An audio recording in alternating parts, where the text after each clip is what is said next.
Uy, unang nagkita sa atin. Matiting maitim na laging magpapakabat sa atin. Akala ko ay kulambutan na mga kapana. Oh no! Ito isang uri ng isda na nakakalason. Kaya bawal siyang lutuin sa kawali natin.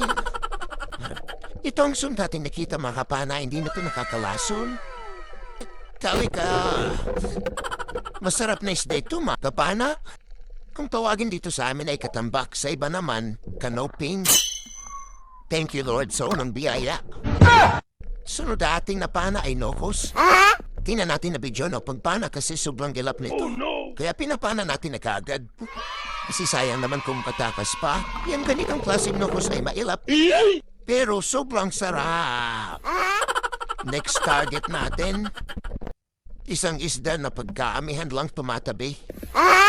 Dali kang bigan ka. Kadalasan sa mga kulapo talaga ito't nagtatago. Bruh. Masarap din ang isdang to. Kasi kapamilya ito ng lapu-lapu. Uy, may nagpakita sa atin. Isang musi. Sapun kang musika. Ito nga pala ikaw rin ng butete. Pero hindi ito nakakalason. Sobrang sarap ito sa inihaw, lalong-lalo na pag adobo sa gata. Oh no! Sunod nating napana, isang napakasarap sa inihaw. Isa itong banggisan o kung tawagin sa iba, surahan. Malaki-laki na rin ito mga kapana. Nasa 800 grams na po yan mga kapana.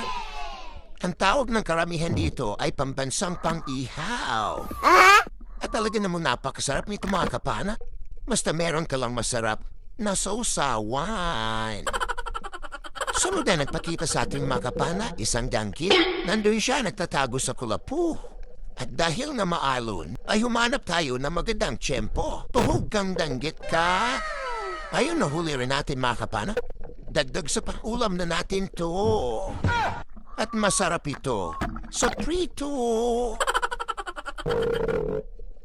Next target natin mga kapana, meron dito nagtatago sa kulapu.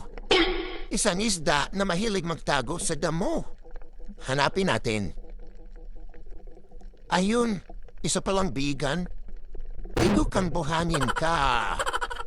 Sablay mga kapana. Ito may nagpakita sa atin dito pa rin sa mga damo. Kung tawagin sa amin ay angul. Sapol. Pahirapan na punpana natin na yun kasi sobrang lalaki ng mga alon.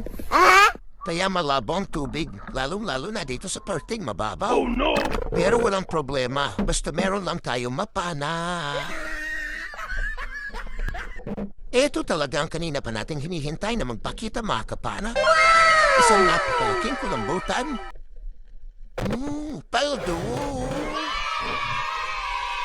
Ayos, jackpot mga kapana. Napakalaki nito. Tumimbang ito ng 4.1 kilos. Thank you, Lord. Dahil kahit laging masamang panahon, dahil sa amihan, meron pa rin biyaya na nakalaan. Mabuti at napaganda yung tama natin. Kaya di na tayo nahirapan. Dito pa lang may kikitain na tayo mga kapana. At talaga namang napakasaya. At isa ito sa mga nagpapatibok sa ating dibdib mga kapana.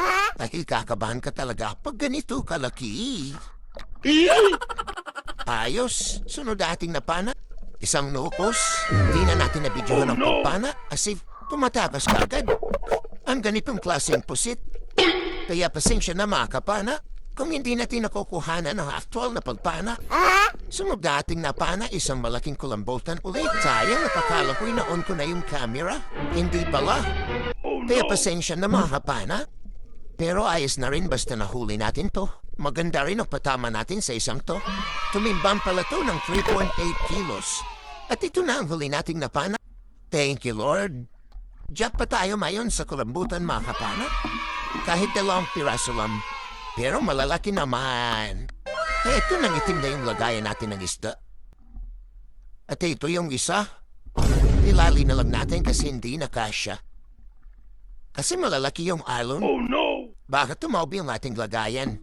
Ayos, sulit talaga yung ating pamamana sa gabing ito, mga kapana. At syempre, salamat sa ating mahal na Panginoon sa mga biyaya at lalong na sa pag-iingat niya sa atin.